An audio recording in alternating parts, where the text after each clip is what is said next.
তোর মায়ের মাদের সাথে বাইরে যায়, কি যেন পায়ে দেখো কোপ ফেলেছে। মা আলুটি ভাজা ওষুধপত্র দিয়ে সব ব্যান্ডেজ করে রেখে দিয়েছি,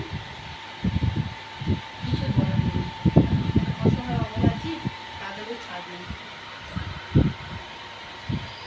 সকালবেলায় পাশের বাড়িতে মাকে একবার ডাকছেন যে তোমাদের কুকুরটা দেখো কি হয়েছে, গিয়ে দেখছি সেই বাড়িতে রক্তারক্ত অবস্থা, পুরো ইয়ের মধ্যে রক্ত।